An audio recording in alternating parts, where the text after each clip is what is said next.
que tiene la Vicerrectoría de Investigaciones, que es apoyada por, por los comités de investigación de las facultades de nuestra universidad. Nuestra universidad tiene 7 facultades. La Facultad de Ciencias de la Educación está soportando este ciclo de conferencias. Mañana hay otra conferencia de ingenierías también con México, con la universidad, con la UNADE.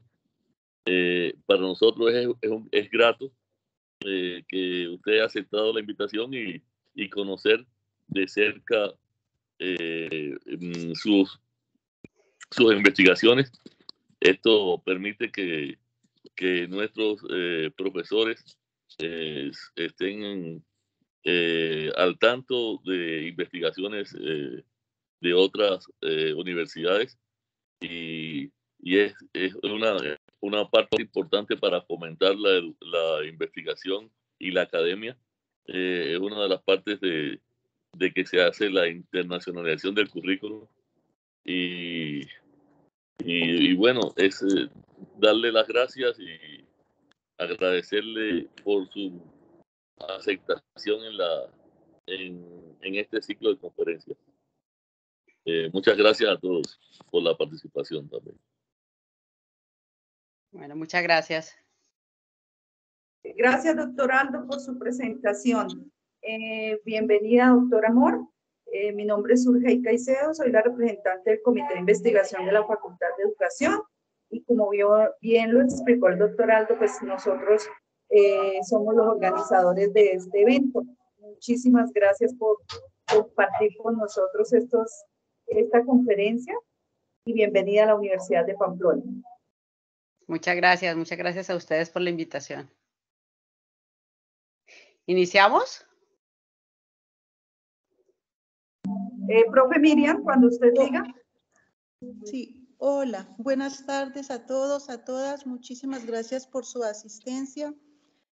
Para la Universidad de Pamplona, para la Facultad de Educación y para el programa de lenguas, es un honor contar con la generosa participación de la doctora Amorarelis Hernández Peñalosa.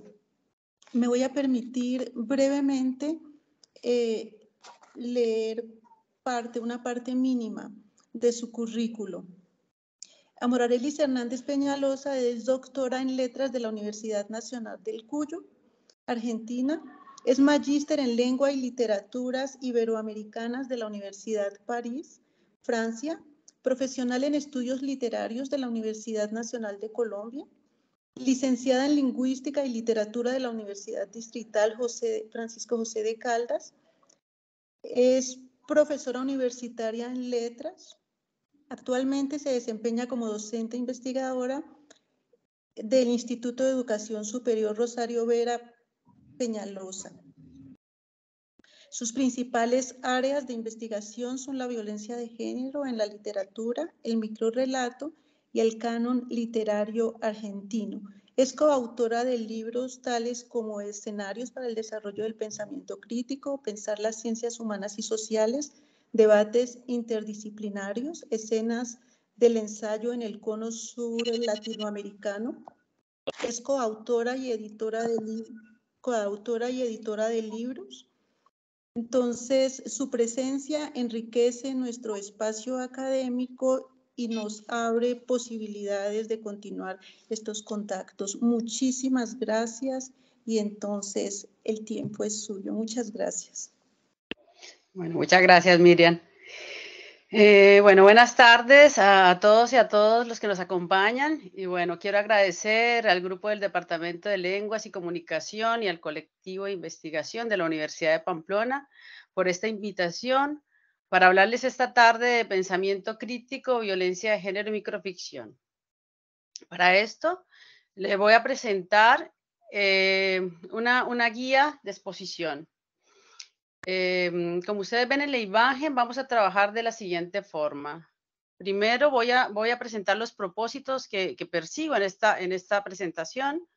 Después vamos a intentar conceptualizar qué es pensamiento crítico, qué es violencia de género, qué es microficción. para realizar luego una lectura de diferentes perspectivas, ¿no? De lectura de microficciones. Primero vamos a mirar en ellas los tipos de violencia de género, después la deshumanización de la violencia de género, y luego miraremos la naturalización de la violencia de género que recrean las microficciones. Y por último, bueno, presentaré las conclusiones. Entonces, los propósitos. El primer propósito u objetivo de nuestra exposición es leer microficciones con pensamiento crítico. Es decir, analizar y argumentar con las microficciones para reconocernos inmersos en uno de los problemas más destructivos en la historia de la humanidad, la violencia de género. Nuestro segundo propósito es demostrar que leer microficciones forma pensamiento crítico, porque al revitalizar el compromiso de la literatura con la sociedad, se deconstruye, se deshacen analíticamente los sentidos institucionalizados y permite tomar decisiones frente al mundo patriarcal y machista que aún nos domina. Asimismo, creemos que leer microficciones genera un nuevo conocimiento, ya que ellas representan hechos violentos contra la mujer que han sido imaginados, es cierto, pero que han estado ocultos y silenciados en la historia de la sociedad. Ahora bien, vamos a mirar cuáles son o a qué nos referimos en un primer momento al concepto de pensamiento crítico. ¿Qué es pensamiento crítico? Para esto hemos recurrido a Richard Paul, quien afirma que la calidad de nuestra vida y lo que producimos, hacemos o construimos depende precisamente de la calidad de nuestro pensamiento. Un pensamiento de mala calidad, pobre, es costoso, tanto en términos de dinero como en calidad de vida. En ese sentido, pensamos que el análisis del pensamiento crítico y su papel en la vida cotidiana constituye una tarea indispensable para mejorarla. Por esto, hemos considerado algunas ideas de Norris y Ennis, que dice, primero, que el pensamiento crítico se basa en buenas razones que conducen a mejores conclusiones. El pensamiento crítico examina la racionalidad de la propia argumentación y de la ajena. Se centra en un propósito al que se dirige conscientemente. Su núcleo es una decisión sobre qué creer o qué hacer. Esto es, puede evaluar afirmaciones o acciones, que es el papel práctico del pensamiento crítico. Es decir, que el pensamiento crítico nos incita a evaluarnos, a analizar la información que recibimos y la consistencia de nuestros razonamientos para llegar a determinadas conclusiones. También podemos decir que el pensamiento crítico es el proceso que nos estimula para dudar de las afirmaciones que en la vida cotidiana suelen aceptarse como verdaderas. En este aspecto es indispensable retomar lo último anotado de Norris y Ennis, que hacen hincapié en el hecho de que el pensamiento crítico está centrado en decidir qué creer o hacer. Y en nuestro caso específico, en decidir qué creer o hacer ante un problema como la violencia de género, flagelo que denigre y destruye vidas. No obstante, si no tenemos actores y fuerzas que eduquen en el pensar críticamente, seguiremos condenados al sometimiento, a la sumisión que impone la sociedad tradicionalmente patriarcal y machista.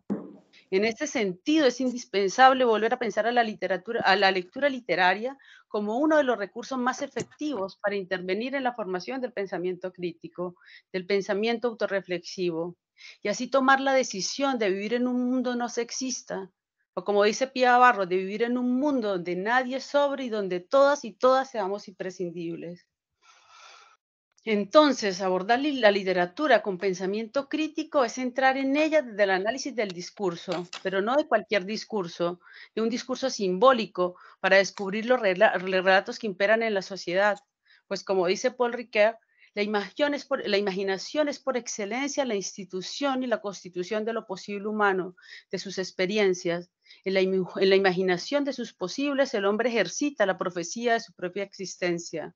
Según esto, la imaginación mediada por la representación simbólica posible en la literatura y que registran las microficciones nos muestran la experiencia de la sociedad. Y en este caso que nos atañe, la experiencia de la sociedad respecto al machismo, esa actitud prepotente de los varones respecto a las mujeres, la experiencia respecto al patriarcado, esa organización social primitiva en la que la autoridad es ejercida siempre por un hombre, y la experiencia frente a la violencia de género. Es decir, esa práctica estructural que viola los derechos y las libertades fundamentales de las mujeres, que considera a la mujer menor que los hombres, ese pensamiento machista elaborado por hombres, pero también por mujeres, que ha fundado una relación de desigualdad, pues los hombres piensan que la mujer tiene un mandato de obediencia y sumisión hacia ellos, y si no lo respeta, la mujer es castigada, violentada. Y en cuanto al género microficción, podemos decir que es actualmente un fenómeno literario que, como toda la literatura, da respuestas a ciertos condicionamientos sociales, pero que la microficción es el modo en que ciertos narradores han optado por utilizar formas breves, brevísimas, que disminuyen toda descripción hasta convertirla en insinuación. Eliminan las digresiones, evitando cualquier tramo, cualquier desvío que no implique un avance o progreso en la acción, y que tiene ciertas características, por supuesto, la brevedad, el carácter lúdico, la experimentación, lo antisolemne, la ironía, la parodia, la metaficción, la transtextualidad, su vocación por las márgenes y sobre todo por la denuncia, por la delación, por la crítica. Por esto, creemos que las microficciones hacen posible poner en juego la agudeza de nuestra interpretación, necesitando siempre lectores o lectoras partícipes y activas, porque la lectura de la microficción pasa muchas veces por terrenos difíciles que reclaman tolerancia, que reclaman un espíritu libre, capacidad de emoción inteligente, pensamiento crítico y deseos de comprender al otro y de acercarse a este drama de la violencia contra las mujeres por medio de un lenguaje distinto como lo es la literatura. Ahora bien, teniendo en cuenta lo antes dicho, nos proponemos leer microficciones desde variadas perspectivas de lectura. Primero, vamos a hacer una lectura mostrando los diversos tipos de violencia de género que configuran algunas microficciones. Luego analizaremos algunas formas de deshumanización producidas por la violencia de género y que son evidenciadas en las microficciones. Y por último, mostraremos cómo se plasma a través de la microficción la naturalización de la violencia. Entonces, leeremos ahora los diversos tipos de violencia de género que aparecen en las microficciones. Para realizar esa lectura vamos a tener en cuenta el Boletín Epidemiológico Violencia de Género en Colombia del año 2016, donde nos dan algunos conceptos y algunas categorías de tipos de violencia. La primera nos hablan de una violencia física, de ese daño en el que el cuerpo que produce dolor, como hematomas, heridas, fracturas, quemaduras, bofetadas. La segunda violencia, la psicológica, acto que produce desvaloración y sufrimiento, como amenazas, humillaciones, insultos, aislamientos que perturban el desarrollo de la personalidad. La tercera violencia es el maltrato sexual, cuando se impone una relación sexual contra su voluntad. La cuarta es la violación, que comprende toda penetración con el pene o con objetos por la vagina, el ano, la boca, usando la fuerza o la intimidación. La quinta violencia es el acoso sexual, comportamiento sexual considerado ofensivo y no deseado por la persona acosada, desarrollado sobre todo en el ámbito laboral. Y por último, el femicidio o feminicidio, que son los asesinatos o crímenes cuyas víctimas son las mujeres, o somos las mujeres. Vamos a leer entonces de manera crítica algunas microficciones que usan la imaginación, la sencillez, la contundencia de la trama breve e intensa para configurar los tipos de violencia ya nombrados. El primer texto que vamos a leer se titula Celo, de Rosalba Guzmán Soriano, y dice: Celo. Recorrió su cuerpo entero rasgándole la piel, dejándola expuesta en carne viva. Tocó sus senos vírgenes mientras ella evitaba la náusea. Volvió a recorrerla y aunque apretó muy fuerte las piernas, él metió ahí su inmundicia. Sintió que todos los fluidos de su cuerpo se le desbordaban sin medida, humedad femenina, la primera sangre, lágrimas, orín. Él desde el balcón la miraba. Esta microficción recrea lo poco o nada que importa para el hombre la integridad física de la mujer cuando comete maltrato, acoso y violación sexual. El texto retrata de forma aludida y asolapada a un agresor que ostenta un lugar de dominación sobre la mujer. De forma abierta y de otra parte y de forma más abierta y hasta descarnada, el siguiente microrrelato, que se titula Dignidad rota, de Diana Alexandra Sáenz, observamos la violación producida en la privacidad de la vida familiar, que en unos casos se da con la intención de disciplinar o de castigar, y en otros simplemente porque él es macho, y por lo tanto la mujer le pertenece y puede hacer con ella lo que quiera. Leamos Dignidad rota. ¿Cómo la pasó? ¿Rico? Eso es para que sienta que es estar con otros hombres. Por si le da la curiosidad, eso es sexo. Después, vamos a leer Angustia, de Dora Mireille Ortúa Lancheros. Esta microficción nos permite evidenciar los golpes que esconden una idea del amor conyugal tradicional, romántico y errado, que pide sacrificios a la mujer y devuelve culpa. Por tanto, ella debe ignorar cualquier hecho violento. En otras palabras, pretende la autorrenuncia de la mujer como persona, para así satisfacer a la pareja, y su preocupación consiste en no perder la relación con su amado, entre comillas, por encima de cualquier cosa. Al mismo tiempo, es por medio del dolor real causado en el cuerpo que se domestica a la mujer insubordinada. A ella se le injuria, se le abusa, se le desvaloriza en su humanidad, en su libertad. Leamos Angustia. Angustia. Anoche pasó algo raro que me obliga a permanecer petrificada en la cama sin dormir hasta la madrugada. Anoche llegó, comió, se acostó. Anoche no me golpeó. Qué angustia tan grande sentir que ya no me quiere. Por otra parte, en la microficción se recrean las condiciones para que el lector comprenda la violencia psicológica, o sea, las experiencias espantosas y alienantes que produce la falta de amor propio, la palabra condenable, la mirada amenazante, la indiferencia, la herencia del machismo, la anulación de la persona. Esto lo vemos en la microficción que se llama Pesadilla, de Ángela María Ruiz Gaona. Dice Pesadilla. Pesadilla. Las imágenes eran perros que me ladraban feroces. Los gruñidos se asemejaban a aquellas palabras que alguna vez escuché. Bruta, no sirve para nada. Fueron marcas que hoy, después de tantos años, se traducen en puñales oníricos, voces violentas que golpean los días.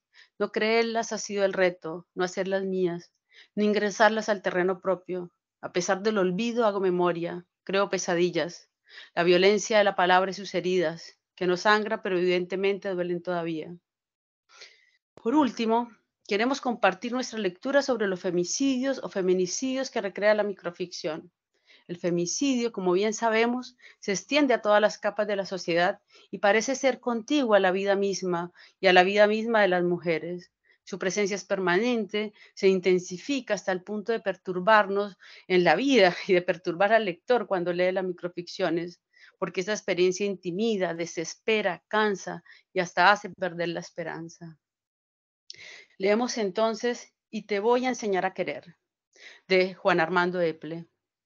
Y te voy a enseñar a querer. No te hagas la dormida, no dramatices, despierta, por favor, no me asustes. Déjame traerte un vaso de agua, fue solo un arrebato, pero vas a estar bien, mi amor. Te golpeaste en la nuca al caer sobre el velador. Fue un accidente, muy poca sangre, vas a estar bien, mi amor. No quise golpearte, te lo juro. Solo una cachetada y más suave que otras veces. Es que a veces me sacas de quicio, tú lo sabes. Despierta, mi amor. Iremos al cine y olvidamos todo, o a cenar ese restaurante que te gusta. Pero haz un esfuerzo, yo te ayudo a levantarte. Abre los ojos, por amor de Dios. No me dejes por lo que más quieras. No te me mueras, mi amor.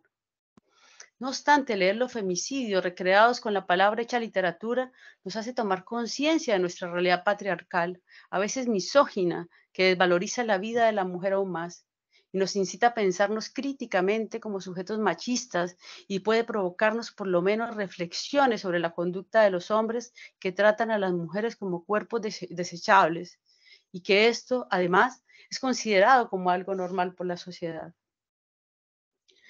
Ahora bien, vamos a leer críticamente microficciones que configuran la deshumanización de la violencia de género.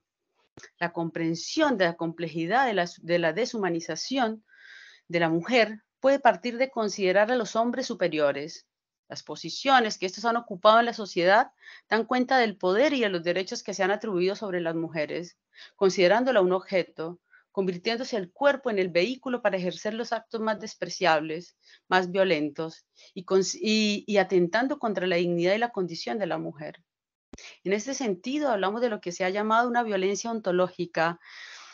Luis Jaime Estrada precisamente maneja este concepto. Él dice que es esta violencia que, además de constituir la culminación de la muerte de la persona jurídica, moral, individual, es asimismo la muerte, negación del cuerpo como una entidad biológica, como ser vivo y como cuerpo humano. El cuerpo se constituye en un vehículo de degradación, de denigración, de negación de la vida. El cuerpo es como una hoja sobre la cual se escribe el discurso del horror a través de la mutilación, de la flagelación, de la tortura. El cuerpo es como un símbolo de dominio y control soberano, como manifestación extrema del biopoder, incluso en un extremo denigrado. Entonces, teniendo en cuenta lo que acabamos de decir, vamos a leer Añicos de Carmen Navarra.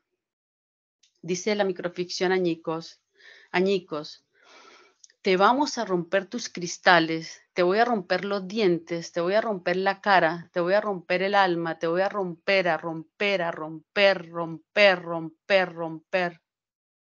Según la pensadora Judy Butler, la vida de los seres deshumanizados ni siquiera es vista digna de duelo. Como resultado, la mujer es víctima de golpes violentos, los cuales son advertidos como necesarios. Desde otra perspectiva, la mujer no es considerada humana, porque no está viva, ella está muerta, muerta en vida, razón por la cual es abusada, humillada, denigrada. Es también un mensaje de deshumanización la violación sexual, cuando la víctima, en palabras de Segato, es expropiada del control sobre su espacio-cuerpo. En la microficción, tanto como en la vida, la crueldad sobre el cuerpo se reitera. No solo se quiere matar por matar, la mujer ha sido previamente ultrajada, abusada, mutilada, porque la violencia absoluta sobre otra persona implica tratar a esta como no humana, como carente de emociones, de derechos, de sentimientos, de razones. Por lo demás, y debido a la violación sexual, el cuerpo queda destruido, deshecho, marchitado, como lo demuestra Seca, de Yoyana Ahumada. Dice la microficción Seca. El estruendo del cuerpo hecho miseria, arrojado en la madrugada, fue venganza macerada. Seca sonaba por dentro. De un portazo se hizo a la calle y en cada paso el miedo invocó su muerte. Fugitiva, su rabia no volvería a saber de su mandíbula rota. Por otra parte, la violencia de género llevada a los extremos más profundos busca producir el horror en el otro, en este caso en la mujer y en la mujer madre, y el padre utiliza al hijo como arma, cometiendo filicidio, para hacer daño sin remordimientos, y con las propias palabras, de manera tortuosa y asesina y sangrienta, y tal como lo manifiesta la siguiente microficción, que se llama Pega, de Zaida Soto. Pega. En el suelo, hecha un ovillo como una perra que abriga a su cría, Marta cubre a la hija. El esposo continúa pateándole la espalda. La mujer, que ya no siente las piernas, ruega: golpéame todo lo que quieras, pero a ella no la toques. Los golpes cesan. Violento se agacha y le arrebata a la niña. Marta se arrastra a pesar del dolor que casi la inmoviliza. Lo sigue a la cocina. Allí está con un cuchillo punzando el cuello de la niña. La irracionalidad de lo narrado nos hace ver a un hombre que no distingue un objeto de un humano. Por ello cosifica a su hija, la deshumaniza para llevar a cabo su cometido, enviar un mensaje de horror, de poder y de dominio. En ese sentido, y atendiendo a un concepto clave que plantea Adriana Cabarero, el horrorismo, es decir, cuando la violencia se convierte en un fin absoluto y el cuerpo es reducido a un objeto totalmente disponible, objetivado por la realidad misma del dolor, y en el centro de la escena está un cuerpo sufriente sobre la cual la violencia trabaja tomándose el tiempo. Vemos que esta idea de Cabarero colabora a la hora de comprender mejor el momento en el cual se deshumaniza a la mujer, proceso que, como vimos, las microficciones le representan de manera contundente y diversa: golpes, violaciones, muertes, felicidios, torturas, que ponen en evidencia que la mujer es solo eso, un cuerpo reducido a migajas por el tormento ejercido por hombres, bajo la mirada cómplice de una sociedad machista, y una prisión bajo tierra, un lugar rabioso, sobrepoblado y solitario para las mujeres. En este sitio todo se trata de romperla a ella, a la mujer. Finalmente, vamos a mirar cómo aparece, recrea los microrrelatos o las microficciones, la naturalización de la violencia de género. Queremos cómo estas cuentan la naturalización de la violencia, sobre todo en la vida cotidiana. Es decir, en estos textos los personajes llegan a asumir comportamientos pragmáticos y aparentemente adecuados ante la violencia. Y en otros casos el tema es mostrado con irónica naturalidad, desde la indiferencia total del narrador o de la narradora. De esta forma, la microficción se convierte en testiga de la tragedia de toda una sociedad en la que la violencia parece ser imparable, y que se ha vuelto parte integral de la cotidianidad, porque convivimos con ellas y nos acomodamos a ella. Ahora bien, hablar de naturalización de la violencia es considerar natural que las personas piensen de una manera y se conduzcan de otra. Es decir, se define en función del ideal que impone la cultura dominante al conjunto de la sociedad.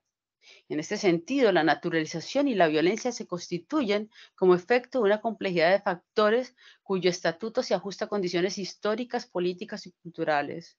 Los comportamientos considerados violentos se definirían como una contracara o la cara opuesta o el otro lado de la moneda de las respuestas esperadas a las condiciones que se establecen como naturales. O sea que la violencia sería lo anormal que no solo no entra en las leyes de la sociedad, sino de la naturaleza. En ese sentido, podemos analizar cómo la microficción nos permite observar fenómenos o anormalidades cotidianas en una sociedad impregnada de violencia. Por ejemplo, en la microficción que vamos a leer, la historia es narrada en un tono neutro, austero, suscitando desconcierto o incluso risa en el lector, en la lectora. En ella se manifiesta la costumbre de la violencia, la inconsciencia hacia ella, y se revela la desensibilización, la recriminación, la naturalización ante la escucha de actos violentos. Leamos Siglo XXI, de Laura Nicastro. Siglo XXI, a Virginia Woolf. Me violaron a los 9 años. Algunos dijeron que usaba la pollera demasiado corta. Al agresor le prescribieron un tratamiento para recuperarse. En mi adolescencia fui obrera textil. Una madrugada me arrojaron del tren para robarme el sueldo. Perdí una pierna y un brazo. El agresor se había cobrado los intereses que le debía a una sociedad ingrata, alegó la prensa. Aún así, yo seguía siendo una mujer hermosa. Me enamoré de un hombre y nos casamos. Éramos felices, pero nuestra hija fue muerta a puñetazos. Apenas una broma de jóvenes, alegó el abogado defensor de la banda. Un grupo de fanáticos me raptó. Pidieron un rescate exorbitante por lo que de mí quedaba. Yo pondría la otra mejilla, señor, pero la tengo llena de cal. Por otra parte, quiero leer Puso la olla en la mesa de Marisol CSC, porque narra con actitud sarcástica una vida familiar normal, entre comillas, en la que los sucesos violentos son comunes, casi imperceptibles. Leamos. Puso la olla en la mesa. Roberto y Sofía discutían frecuentemente sobre la comida, en especial sobre aquel guiso que le gustaba a Roberto. Mi mamá lo prepara muy delicioso, decía. Algún día te saldrá mejor. Sofía se molestaba mucho por esto, así que se fue un sábado a casa de su suegra y le pidió la receta del guiso. La anciana le ofreció preparar el guiso y llevárselo. De regreso a casa, Sofía puso la olla en la mesa y esperó a su esposo, quien al probar el guiso dijo, mi mamá lo prepara mejor. Como hemos visto, los autores y las autoras de microficciones se han aprovechado de las posibilidades que ofrece el modelo narrativo, de la concisión, de la brevedad, para manifestar aspectos que contribuyen al establecimiento de la naturalización de la violencia, la costumbre, el consenso, el conformismo, el silencio. Los textos adquieren el valor de signo, de símbolo, de llamada de atención y alerta a una sociedad que vive y que ha vivido en una cultura de la violencia y nos invita a cuestionarnos sobre ella. Y es precisamente a las respuestas que demos a estas preguntas que la literatura puede ser pensada como un aspecto, como un espacio narrativo construido por la violencia y por la actitud indiferente de la gente, pero también un espacio a construir por el lector y la lectora con pensamiento crítico, que alienado como está a la violencia sistemática, necesita de otra forma de enunciación de su realidad para empezar a construir una sociedad más justa, amable y en paz. Por último, las conclusiones.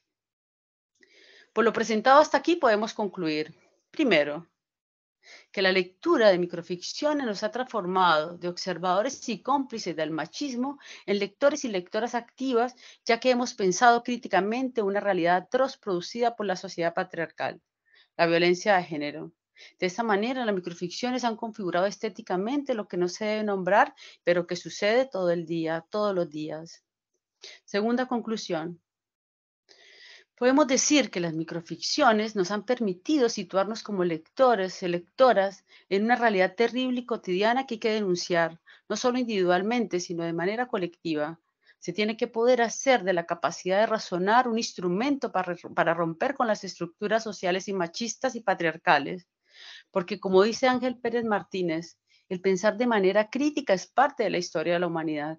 La mayoría de las veces el cambio y las grandes transformaciones para mejorar la vida humana ha transcurrido cuando grupos sociales o de trabajo investigativo o individuos de manera reflexiva pensaron, analizaron y discutieron con otros sobre cómo avanzar y cómo cambiar el estado de las cosas para garantizar a la humanidad una mejor calidad de vida. Muchos de estos avances se realizaron a pesar del natural conservadurismo de quienes ostentaban el poder o tenían algún tipo de privilegio. Entonces, teniendo en cuenta la propuesta de Martínez, podemos decir nuestra tercera conclusión, que el pensamiento crítico es necesario para incidir en la transformación de nuestra sociedad patriarcal y machista, que ha considerado a la mujer menor que los hombres y que se denuncia por medio de microficciones, historias cortas, directas, contundentes y vertiginosas, en las que los silencios adquieren un peso muchas veces mayor que el de las palabras. En fin, solo esperamos que nuestra lectura de microficciones promueva una mirada más profunda, autorreflexiva y crítica en torno a las condiciones de las mujeres que sufren violencia. Pero bueno, antes de terminar, quiero contarles que las microficciones leídas o el corpus utilizado en este trabajo está constituido por los libros Basta contra la violencia de género, libros publicados en Chile, en Perú, en Argentina, en Bolivia, en México, en Venezuela, en Panamá y en Colombia. Además, decirles que desde el momento en que leímos el primer libro de Basta, la edición chilena por allá en el 2011, sabía que estábamos ante una obra especial, no solo por su intención de denunciar la violencia de género, sino también por la forma y el estilo en que es tratado este tema tan funesto para la vida de los hombres y de las mujeres. Lo que no sabíamos es que gracias a las réplicas de Basta en América Latina, las mujeres y los hombres tendríamos una voz poderosa para narrar, a través de microficciones, las violencias que desde siempre han imperado en nuestra sociedad patriarcal y machista, y que Basta a conocer de una manera diferente, con la literatura como instrumento para la consolidación de un carácter propicio a la empatía, a la formación de pensamiento crítico, para, como ya hemos dicho, tomar la decisión, pero tomar la decisión en serio de vivir en un mundo más equitativo, donde hombres y mujeres tengamos las mismas condiciones. Gracias.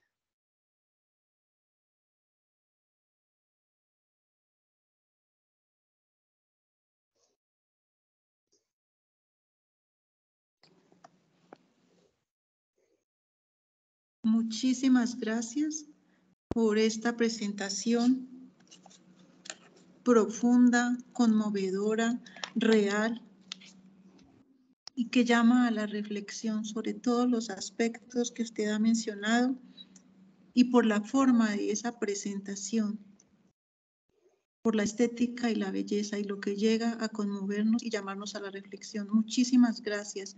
Abrimos el espacio para las preguntas, los comentarios.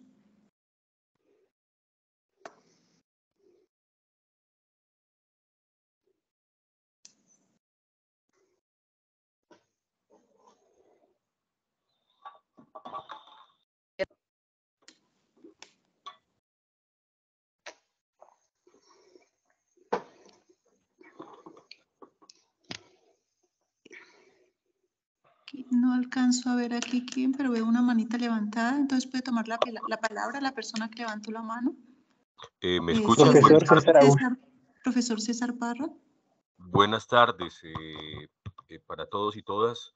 Buenas tardes para Amor. Mi nombre es César Parra. ¿Cómo estás? Buenas tardes. Bien, gracias. Buenas tardes. Soy profesor de la Universidad de Pamplona. Actualmente estoy liderando los cursos de literatura, narrativa universal, literatura latinoamericana. Y, qué lindo. Y diseñamos una cátedra Amor, que es una cátedra sobre estudios de género, inclusión y equidad. Aún pues no la hemos implementado porque esa cátedra está en los 8º y 9º semestres de Humanidades y Lengua Castellana. Pero analizando literatura desde un punto de vista semiótico, con los estudiantes, que muchos de ellos nos acompañan acá, constantemente estamos, desde una perspectiva crítica, detectando los dispositivos que legitiman la violencia de género y la cosificación de la mujer, pero que están anclados a la música y a las músicas latinoamericanas. y a esas músicas que nos han formado y que nos gustan tanto, como la salsa, el vallenato, el merengue. Y como esa misma música, yo critico mucho a Ricardo Arjona, porque entre sus imbecilidades hay una canción que de pronto has escuchado, esa de Mujeres. Sí, sí, sí, claro, inevitable. Donde él dice, nosotros con el machismo y ustedes al feminismo, y al final la historia termina en paz. O sea, tamaño de error tan terrible que él, ¿cómo va a comparar que lo contrario del machismo es el feminismo, cuando todos sabemos que los feminismos son corrientes sociológicas, políticas, filosóficas, históricas de mucha reivindicación, ¿no? Entonces, ¿cómo la música legitima eso, Amor? Y si de pronto has ampliado tus investigaciones, porque es que esos dispositivos que nosotros tenemos en nuestras músicas son terribles. No quiero hablar del reggaetón, ¿no? Pero como nuestro vallenato, nuestro folclore, nuestra salsa, el merengue, eso de te compro tu novia y estas cosas, ¿sí? Que estamos escuchando desde chiquitos en las escuelas y en los colegios. ¿Has ampliado las investigaciones hacia ahí? Hacia otras formas del discurso, digamos, no, hacia otras formas del discurso artístico, no. He trabajado con micronovela, pero bueno, estoy dentro de la microficción, ¿no? Pero para trabajar también la violencia, no solo contra las mujeres, sino contra los grupos LGTB. Hice precisamente hace poco un trabajo sobre eso, pero desde la lectura de una de las micronovelas, ¿no? Donde bueno, se evidencia la violencia a todas las diversidades sexuales, digamos, ¿no? Pero hay muchos trabajos sobre cómo en la música, yo había leído hace un rato ya un trabajo sobre el rock, cómo en el rock también aparece, ¿no? Las letras del rock, que uno, bueno, por lo menos yo que no sé inglés, pero en las traducciones de, qué sé yo, de canciones de Guns N' Roses, de este tipo de grupos, ¿no? Tan famosos, también la violencia de género se evidencia, ¿no? Por ahí tengo el artículo, pero no he profundizado, no he trabajado, digamos, en eso, en otros discursos que no sean literarios y sobre todo en microficción, o la micronovela, que es lo último que estaba trabajando. Así que sí, pero los discursos en general están llenos del discurso machista y patriarcal, ¿no? De las novelas clásicas, digamos. O sea, es como las grandes novelas, ¿no? También se puede trabajar allí. Así que bueno. Vale, Amor, muchas gracias y celebro muchas gracias. Celebro mucho estas investigaciones porque seguramente van a nutrir mucho nuestra cátedra de inclusión y equidad aquí en la Universidad de Pamplona. Bueno, los invito a leer Basta, que sí, es un proyecto que además yo hago parte también como editora del proyecto, sobre todo en los Bastas de Argentina y de Colombia. Y bueno, pero hemos trabajado con los Bastas de los otros países. Es una gran red, digamos, ¿no? Donde no solo hay mujeres, sino también hombres. Si ustedes vieron allí en los microrelatos o las micros que leía, habían algún texto, ¿no? De hombres que también hicimos un trabajo con ellos que hablan sobre violencia, ¿no? Porque también se sienten afectados, por supuesto. Y también sobre hombres que padecen violencia, ¿no? Entonces, que tampoco, ¿no? Es otra cosa, pero también hay que hablarla, ¿no? Entonces, también tenemos en esta gran, digamos, red de microrelatos o microficciones o de microhistorias, tenemos una participación activa de los hombres hablando de la violencia contra las mujeres, pero también contra la violencia contra ellos mismos, ¿no? Contra los hombres, por ser hombres, ¿no? Así que claro. Sí, ha sido interesante, digamos, el camino que hemos llevado con Basta. En fin. Vale. Gracias. Muchas gracias, Amor. Un abrazo. Un abrazo.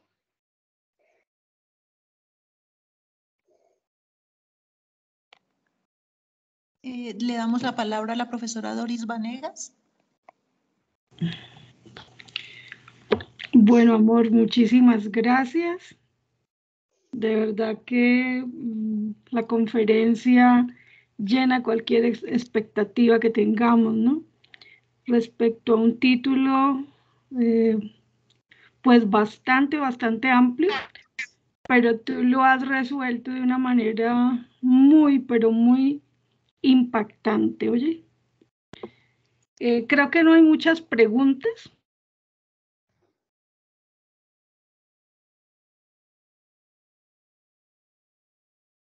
Es el contagio de la microficción. Así que bueno, no quería leer muchas microficciones, pero tampoco quería como que... La idea es invitarlos a leer los libros. Sí. Y a invitarlos a que... leer literatura, sobre todo, más allá de las microficciones, ¿no? Como la literatura nos invita a pensar de otra manera, a pensar críticamente, ¿no? Estos problemas tan del día a día, tan constantes. Hoy precisamente leía, ¿no? Aquí en Mendoza, donde yo estoy, como, bueno, un femicidio, ¿no? Entonces decía, bueno, como que es inevitable. Lo que acabo de decir, ¿no? Es inevitable que todos los días tenemos femicidios en cualquier parte, ¿no? En cualquier lugar. Así que, bueno, convivimos con ellos, con la muerte constante hacia las mujeres. Sí, pero ya cuando se presenta de manera, tras un ejercicio de inventario,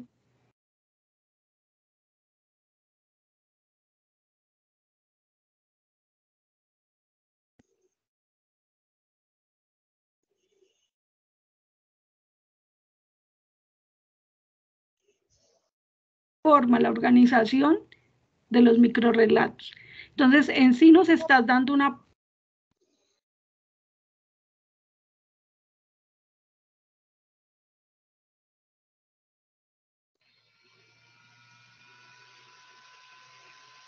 Escucha bien. Doris, parece que se te va el sonido, ¿puedes verificar?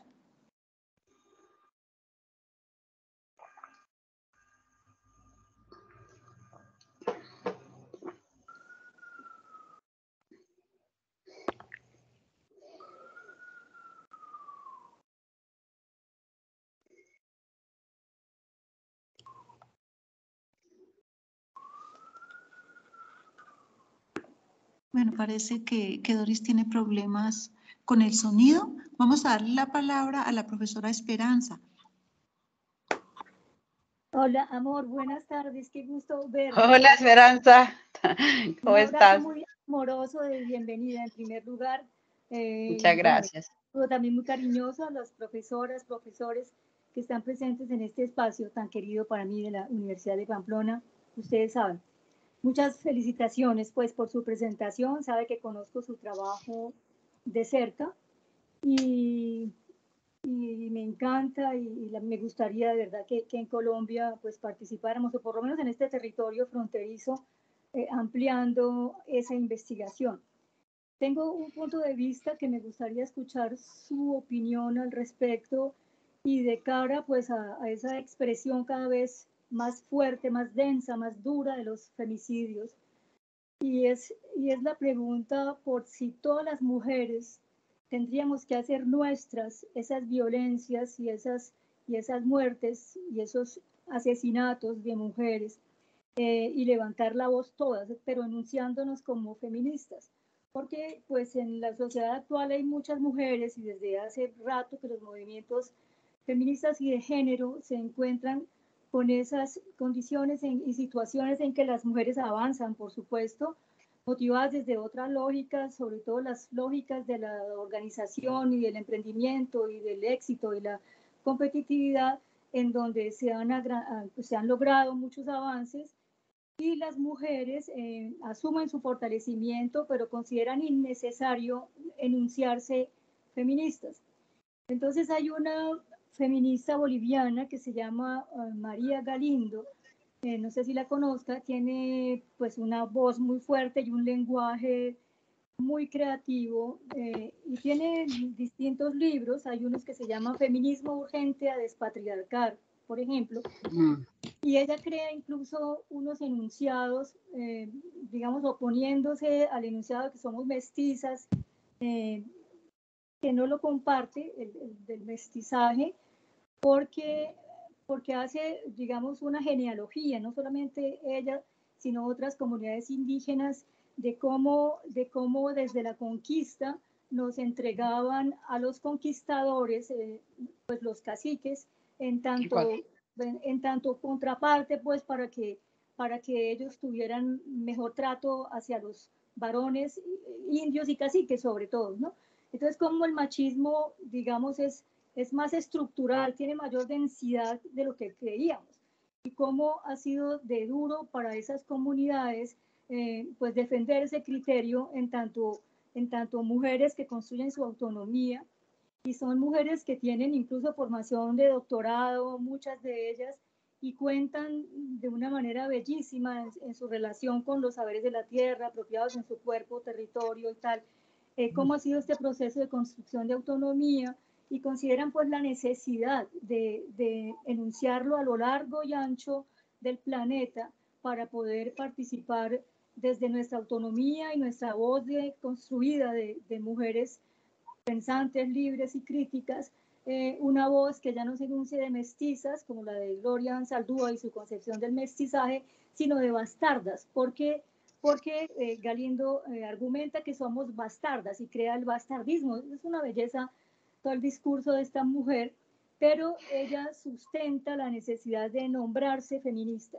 Y uno lee, digamos, en relación con la literatura, la obra de Clarice Lispector y el trabajo de muchas feministas, cómo en realidad en eso de construir una autonomía, de poder decolonizar la vida, tendríamos que ser cualquier mujer o cualquier hombre capaces de representar a otras y a otros, independientemente incluso de que sea hombre o mujer, pero particularmente las mujeres. Entonces, como uno desde un lugar ético y político puede decir que representa a todas y a todos y a todes, pero que no se nombra feminista porque le parece innecesario, cuando asistimos al femicidio anunciado por Segato de la manera como usted lo presenta. Entonces quisiera escuchar su punto de vista, felicitándola y reiterándole la invitación que usted sabe que tiene, y mandándole un abrazo muy amoroso, y me alegra mucho que esté aquí, la felicito. Bueno, muchas gracias, un abrazo también para ti, de vuelta, gigante. Bueno, yo creo que es contradictorio pensar en que una mujer, en ser mujer y no ser feminista, o sea, empezando por ahí, es como casi paradójico, ¿no? Creo que toda mujer en sí es feminista de alguna manera, ¿no? Porque se siente de ciertamente comprometida, o sea, si no nos sentimos comprometidas con la otra, no va a pasar nada, ¿no? Y esta lucha, digamos, que es de toda la vida, de estas mujeres que nunca supimos que hicieron, ¿no? Que hace un montón de años que hicieron y trabajaron por los derechos que ahora tenemos, eran feministas, ¿no? Por más que no lo dijeran, ¿no? Y por más que el feminismo apareciera, yo a veces digo, yo soy feminista, yo me pregunto a veces, ¿no? Pero soy feminista por ser mujer y por pensarme como mujer y por pensar en toda la historia de las mujeres, ¿no? Solo pensar en eso nos hace feministas. Si no, no es posible, o sea, no es posible ser mujer, es otra cosa, no sé qué somos si no pensamos desde las otras. Y por supuesto, para esa lucha necesitamos trabajar colectivamente, lo decía yo en el texto en un momento, ¿no? Eso es un trabajo colectivo, ¿no? Y por eso se han logrado cosas, ¿no? Sino que nos falta, nos sigue, estamos empezando, todavía estamos como iniciando, porque hasta ahorita nos hemos abierto caminos, ¿no? Y eso que nos cierran todo el tiempo, pero creo que el camino está ahí, el inicio de empezar a romper con los machismos, de romper nosotras con nuestro machismo, porque eso también lo quería como anotar en el trabajo, ¿no? Y que nosotras también tenemos que empezar a romper nuestros machismos, ¿no? Estructurales, inevitables a veces, ¿no? Entonces, pero no sé si es necesario decir que soy feminista. Si soy mujer, lo soy. Para mí esa es como la idea, ¿no? O sea, es como impensable no serlo, siendo mujer. ¿Me entiendes? O sea, como que si pienso en el feminismo como una cuestión bueno, sería qué concepto de feminismo, ¿no? Porque ahora, bueno, también hay feminismos de feminismo, ¿no? Bueno, es una gran discusión que no tengo muchos elementos ahora, pero como para entrar en ella, pero por supuesto, o sea, somos feministas las mujeres, ¿no? Tenemos que hacerlo. Sí, tenemos que hacerlo, pero yo sí tendría como el punto de vista de que no todas las mujeres se enuncian como feministas. Primero porque le tienen temor a eso, imaginan pues que es ser activista de algún tipo y que no quisieran ser activistas, pero yo diría que más que todo le tienen mucho miedo a como a mapear, a cartografiar en su propio cuerpo sus propias heridas, ni siquiera se asumen las heridas genealógicas como nuestras. Y tampoco se miran las que tenemos individuales provenientes de nuestras propias historias de vida. Creo que se le teme mucho a eso. Yo sí he participado en muchos contextos en los que las mujeres públicamente dicen no ser feministas y se esfuerzan por ser mejores, por llegar a espacios de poder en distintos lugares académicos, del gobierno, espacios otros del ámbito privado, pero no suscriben un pensamiento feminista y lo dicen. Y de hecho yo diría, por ejemplo, la vicepresidenta de la República de Colombia, pues no es, digamos, es una mujer que defiende unos aspectos feministas que no son digamos, la búsqueda por una decolonialidad del poder, dijéramos, y una construcción de autonomía y de sociedades armoniosas e igualitarias y justas para todas y todos y todes.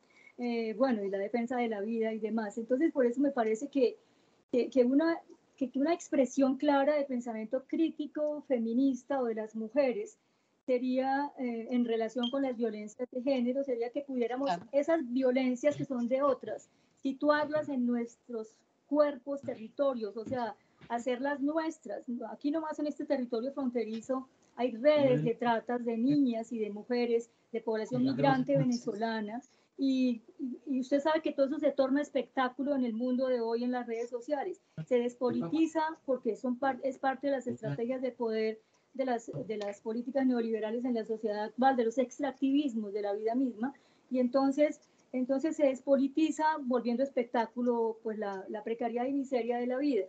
Pero pues además de eso, yo creería que sí es necesario que hagamos el duelo todas, o sea, pero que lo busquemos como un proyecto colectivo de hacer el duelo por esta manera en que estamos muriendo las mujeres en el mundo, y sí empezar a nombrarnos como feministas, o sea, por lo menos a poner en discusión si somos o no somos feministas en el sentido en el que estamos hablando, porque también hay mucho sufrimiento incluso de jóvenes que tienen sus relaciones con la autoridad de cualquier orden, pero particularmente relaciones amorosas muy duras, en donde son youtubers y son exitosas en muchos campos, que uno las ve y las conoce y en distintas comunidades, pero reciben maltratos de sus parejas, y eso, pues digamos, es una cosa como que habría que revisar. Entonces incluso pues en la literatura las imágenes poéticas son muy contundentes en lo que usted acaba de mostrar, y en otros textos, y en la novela también, en muchas novelas, y eso genera muchas resonancias. Yo he hecho talleres en donde después de la lectura de las novelas empezamos a conversar, y lo máximo que he logrado es que se expresen cosas como, sí, eso es cierto, los muchachos, algunos son así, con esta voz así, y sí, hay algunos hombres así, eso pasa.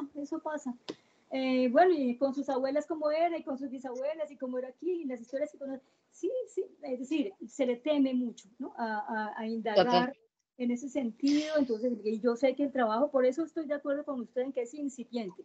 Esto, y los avances que hubo han sufrido un retroceso por el oscurantismo que vivimos en Colombia y en muchos países en donde la extrema derecha pues se ha encargado, pero en interrelaciones muy fuertes con la economía política del extractivismo y tal, de generar estos retrocesos. Entonces está pues como a la luz del día, digamos, esta lucha por esta defensa de la vida, que es finalmente a la que estamos llamando las feministas. Bueno, muchas gracias. Un beso muy grande. Bueno, y es la lucha con uno mismo, ¿no? Con uno mismo como mujer, totalmente. Y es la más difícil, creo, ¿no? Es la más difícil de hacer, quitarnos los machismos. Claro, así es, exactamente, sí. Pero bueno, ahí estamos. Felicitaciones. Ahí andamos. Muchos saludos. No, a ti, muchas gracias. Un abrazo. Hola, muchas gracias, Esperanza, por la intervención. Continuamos con Adriana, que tiene la mano levantada. Hola, buenas tardes, ¿cómo están? Hola. Hola. Doctor Amor, ¿cómo estás? Un gusto conocerte. Gracias, gracias Adriana.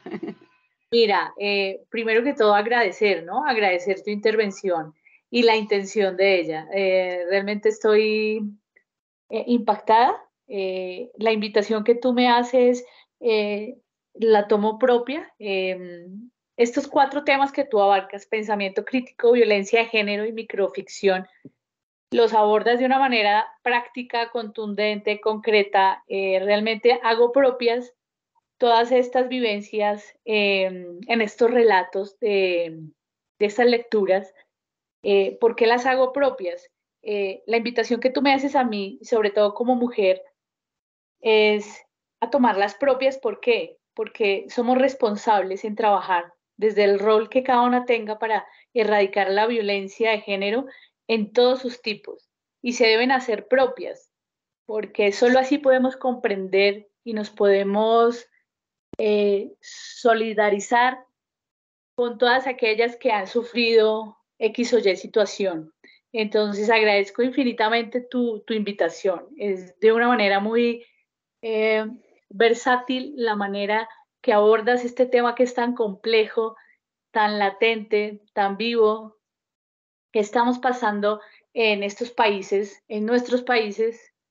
Entonces, pues agradecerte a ti de esa manera, como tan fácil que abordas este tema tan complejo y tan complicado, en donde nos invitas no solamente a leer, a analizar, a comprender, a pensar, en que debemos dejar realmente eh, una mejor sociedad, ¿no? Para nuestro entorno, para nuestros seres humanos. Nos invitas a mejorar, nos invitas que por medio de la lectura, que por medio del aprendizaje, del escuchar, del unirnos con todas las mujeres que pasan diferentes situaciones, podemos lograr grandes cosas. Invitas a trabajar en grupo, no individual, sino de manera colectiva. Entonces agradezco tu bella presentación. Ay, muchas gracias Adriana, me siento muy halagada con tus palabras, pero bueno, es la magia de la literatura, creo, ¿no? Que a pesar de la crueldad de las historias, por lo menos la idea es que empezamos a pensar en este caso la violencia contra las mujeres, ¿no? A pensarnos nosotras como mujeres también, qué estamos haciendo, ¿no? Y creo que hemos empezado, como hablaba ahorita con Esperanza, ¿no? Como decíamos, hemos empezado por lo menos a reconocernos de otra manera, ¿no? Y la literatura es eso, ¿no? Por eso queremos tanto, nos gusta tanto la literatura, ¿no? Nos ayuda a pensar. Así que gracias. Gracias a ti. Hasta luego. Hasta luego.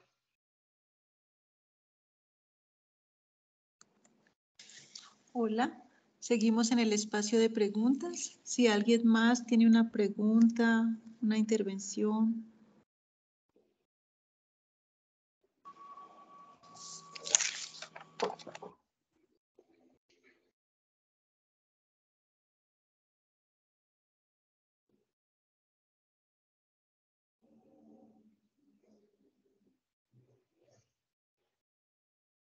Vamos a ver por aquí si hay manos levantadas.